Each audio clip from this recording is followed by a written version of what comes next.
Unang-una sa lahat mga kaibigan na mga igsoon ko, mayong gabi sa tanan, good evening to all of us.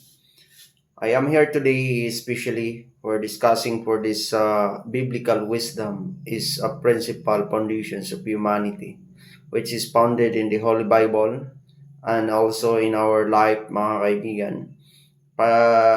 Bible is one of the most popular books in the world mga kaibigan. I am here today to discuss about the things that we have. So, unang-una sa lahat, tayo po'y magpapasalamat sa Diyos. Ama naming Diyos, maraming salamat po sa mga biyayang mga pag-iingat at mga kaalaman po na aming pong nalalaman. Ito po'y gagamitin namin sa aming mga kalawakang mga pagtuki po sa iyong kasulatan, Ama. Ikaw po ang Diyos ng lahat. Ikaw po ang Diyos sa sanlibutan ito. Ito po'y tanging hiling sa dakila naming tagapagligtas na nag-iisa niyong anak na si Jesucristo. Amen. So we are here today mga kaibigan in order to discuss a biblical wisdom about the things. Biblical wisdom is more than the knowledge, its ability to live rightly before God and others. In the Bible, wisdom is deeply connected reverence for God and the moral living and practical decision making. So in the Proverbs chapter 9 verse 10, the Lord is the beginning of wisdom. This means true wisdom start with respecting others, trusting everywhere, and also obeying the God's command. So the characteristic of wisdom mga kaibigan, it's all about the wisdom from above first is the pure, then peaceful, gentle, open to reasons for mercy, God for thoughts, impartial and sincere. So that's why Haring Solomon is known to be a wisest man in the Bible. He asked God not to be a wealthiest or to a powerful. They do not ask for wealth or power, but he asks for wisdom to lead the people well. Because of this, God blessing him or blessed him greatly, mga kaibigan. God gives a wisdom here in chapter 1, verse 5 of the James. If any of you lacks wisdom, let him ask God, and it will be given to you. If we don't have enough wisdom to deliver us, especially in the words of God, mga kaibigan, we need to ask wisdom in the Holy, Mighty Father who art in heaven, mga kaibigan. So in the biblical wisdom, in the daily life, in the biblical wisdom, it helps. And number one is decision making by choosing the right over the easy everything. And also a relationship, it is forgiveness, patience, and humility. Number three is the speech. It's thinking before you speaking. It's all about to think first before you speak, either bad to others or not good to others. And also the number 4 is the money. Avoiding greedy, practicing stewardship. So we need to avoid everything, not to be greedy. And number 5, it's all about temptation. It's all about resisting sins to against any bad doers out there, mga kaibigan. So that's why it's very important for us to know, especially when we are working in the government. Either you are a police officer in any public employees in the government, mga kaibigan, or if we are a police officer, the police officer, a Bible verse, it's called to be specifically or the especially relevant encouragings for the police officer in any police actions and also in any employee of the governments to serve the people, reflecting the courage, justice, protections, and service. This can be the useful of the personal encouragement, devotional, and shared with the fellow officers. So integrity and the justice in Romans chapter 13 verse 3 to 4, it is the rulers who hold terror for who do right. So it's all about, and also in the Micah chapter 6 verse 8, mga kaibigan, he has told that the man what is good and what is the Lord requires to doing justice and to love the kindness and to be humbly with all your heart to God, mga kaibigan. So it's all about how they code to be a police officers in the God's law. It refers to someone who sees themselves as divine officers of moral spiritual laws, a prophet, a missionary, a holy warrior. In many religions, these are individuals who are saints enforcing the laws and upholders the divine of the commandments. Like for example, in the 10 Commandments of the Moses, mga kaibigan. It is our biggest responsibility to do more things and cooperations in the government laws in order to be followed, not to abuse by those people who are the helpless and hopeless and also the weakness out there, mga kaibigan. So in asking about the 12 apostles in the 12 tribes in the 12 legions, and also in 144,000 the servant of God, the 24 elders and 70,000 or millions of angels, why they are in God's itself, mga kaibigan. So in the 12 apostles, mga kaibigan, here it is all about in the 12 apostles, in the Simon or the Peter is leader among all the apostles, it is a fisherman, and also Andrew, a brother of Peter, one of the first to follow Jesus. James, which is the son of Zebedee, brother of John, part of the Jesus inner circle. So number 4 in the 12 apostles is John, the beloved disciple writer of the Gospel of John, mga kaibigan. The Philip is the number 5, was a practically truthful disciple, grow in faith, and he followed Jesus. And also the Bartholomew, often identified as Nathaniel, Thomas, known as Doubting Thomas, and also Matthew, a tax collector, a writer and Gospel of Matthew. And also it is James, a son of Alphaeus, known as James, to less distinguish him from James, sons of Zebedee. And number 10 is Thaddeus, son of James, often the John or Lebedius. Simeon, the Zealot, members of radical Jewish factions in the Zealots. Judas Iscariot, si Judas, the apostles who betrayed Jesus Christ, later to be replaced, mga kaibigan. So in the 12 tribes here, it is all about the 12 tribes is in the Bible are meant to be the example for entire world, that they are how people should live according to God's will, embracing the faith, obedience, and unity. Each tribe have unique role and purpose, teaching lessons of responsibility, stewardship, and devotions. Through the story guides all the humanity towards righteousness and spiritual growth here on the universe, mga kaibigan. Here the names of the 12 tribes. Number 1 is Reuben. Behold, the firstborn tribe but lost leadership due to the sin that was readable in Genesis chapter 14, chapter 49, verse 3 to 4.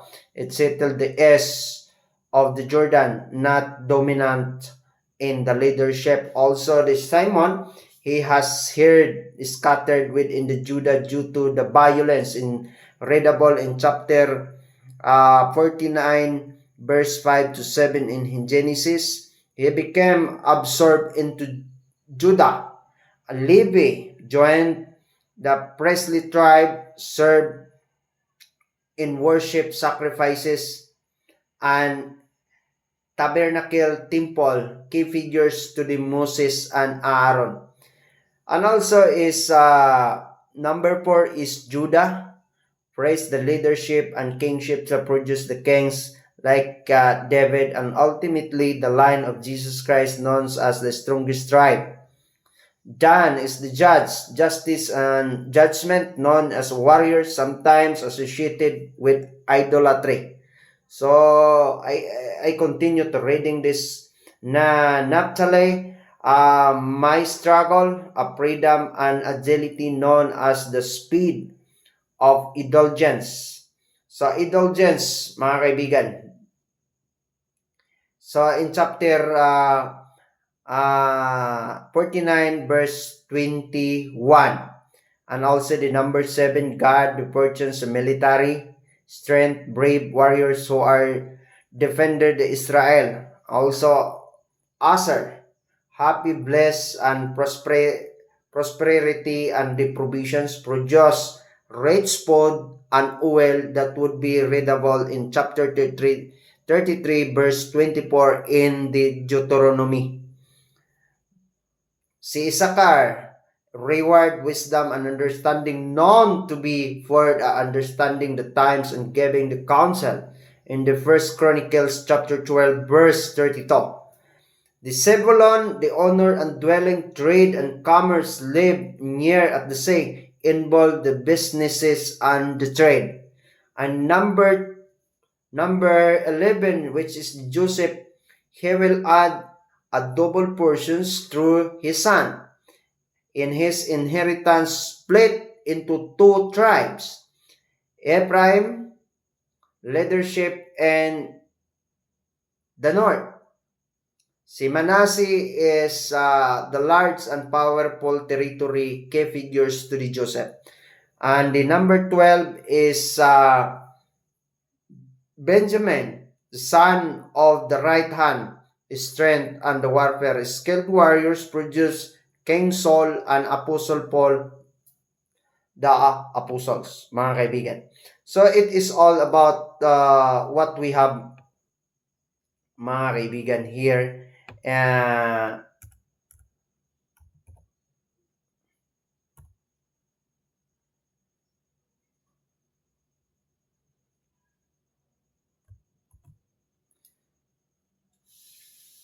Eloquence, mga kaibigan. So it is all about what we have here, especially the 12 tribes that we are discussing right now. Anyway, it is a very important. And also the 12 tribes and the 12 apostles, and also the 12 spies in the Bible. Si Shamua, it's a spy, reported the challenges. Si Shaphat surveyed the land. Ito naman, sa spy naman, mga kaibigan, it's only Caleb and Hosea. Caleb is a faithful scout, encouraged Israel, and also Igal or Igai, spy, gathered information from Hosea, or Joshua, leader, encouraged faith. Si Phalti, the spy, explored in Canaan, and si Gadiel, the spy, observed the cities, and also the Gadi, number 8, is assess the fortifications. Si Amil, the spy of the reported the fruitfulness. Si Tor, it's all about the spy exploring the territory. Si Navi, the spy, recorded observations, and si Jewel or Jewel, it's monitored the inhabitants, mga kaibigan. Those are the what do you call is this? The 12 spy, and also we have the 12 angelic legions in the Bible. So the 12 angelic legions in the Bible, the legions of Siparim, uh, Seraphim, worship God, surround His thrones with praise. The legions of Cherubim or Cherubim guard the holy places, maintain a God glory. The legions of thrones execute the God's judgment, acts as a divine courts. Legions of dominions govern the lower angels, ensure order in creations. And then the legions by virtue performs the miracles, delivers God's power to the earth. And also the legions of powers fight the spiritual battles, protect against evil. So we have a protected angels in our life. Legions of principalities guide the nations, oversee the earthly rulers. So they are seeing for what the rulers right now doing in our country, in different nations around the world, mga kaibigan. And also, it is all about the legions of principality, the guide to the nations, oversee the earthly rulers. Legions of archangels carry God's messages, lead the battles. It's called the Michael and Gabriel. The legions of angels assist the humans serve God's will daily. If we think that every time that we need to have a race in our life to pray God to us different of what we have in our life, so it is about the legions angels assisted to the humans to serve God's well dealing. Legions guardian angels that our protectors protect individuals and groups, not only for individuals but groupings also, mga kaibigan. Like for example, in different denominations and different religions and believers around the earth are protected by this, the legions of the guardians, mga kaibigan. And also, legions of watchers observe and report the human actions to God. What they are doing, the human here in the universe, in the earth, was reported by unto the heavenly Father who art in heaven. The legions of the heavenly host engage in the worship, war, and the divine missions. So it is all about. So the 12 angelic legions are God's messengers. It's assigned distinct roles. Some of them are guards, others deliver messages, guide souls, or executed divine judgments. Its legions operates under the specific order, ensuring God's will is fulfilled in heaven and on earth. Together, they are maintain the cosmic order, protected the faithful and upholding the divine justice and serving the God's heavenly army. So in the Matthew chapter 26, chapter 26 verse 33, Jesus says he called us the Father for more than 12 legions of angels. In the Romans legions, in one legions is equivalent to 6,000 soldiers. So in the 12 legions are also coverage into 72,000. If God Jesus Christ wanted an army of 72,000 mighty angels could defend him. But instantly, but the verses Bible, thousands of and billions of angels, and this how the power and authority in heaven. So it is our biggest responsibility, mga kaibigan. So we are here protecting everywhere that in our lives. And also the 24 elders and 144,000 servant of God, 72,000, not only for the 72,000 angels, but the millions of angels, mga kaibigan, that they are mentioning in the Bible. The Bible says in the 24 elders in heaven, the 24 elders in the Revelations, chapter 4, verse 4, set around the God's throne. Many Bible scholars believe that they present the completeness or the complete people of God in the 12 tribes of Israel in the Old Testament. And the New Testament is the 12 apostles. Kaibigan, and they are symbolic or symbolizes the worship, authority, and unity of the God's people in heaven. The 144,000 servant of God, it's all about in the Revelation 7 and 14. The 144,000 are sealed on their foreheads. This mark shows they belongs to God, are protected spiritually.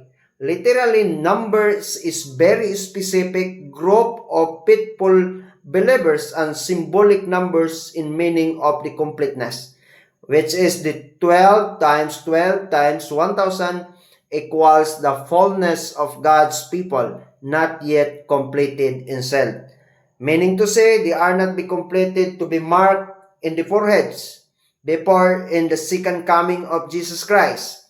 The angels or the thousands of angels or millions in the Bible clearly shows that there are countless of angels, not only just 70,000 only, but in the Revelation chapter 5 verse 11, it says 10,000 times 10,000, meaning a millions of angels serving God, worshiping and carrying out His will before it's coming to the Jesus Christ on the second coming through the earth.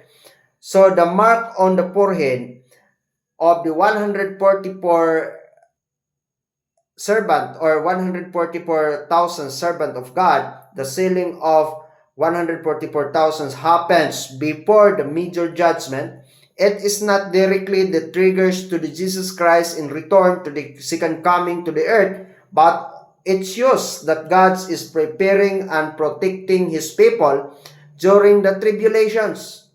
According to the books of Revelations and other passages, the return of Jesus Christ happens after the series of events, the universe or the earth, mga kaibigan. Like what happened in the conflict between the Middle East, the United States of America, and many others. But there is only one thing out there, mga kaibigan, in order for us to understand. It is only for shows for the beginning. Or in Tagalog, it is only for pasimula. So the 24 elders, 144,000 servant of God, 72,000 or millions of angels, what people in the world are waiting for is the second coming of Jesus Christ to the earth.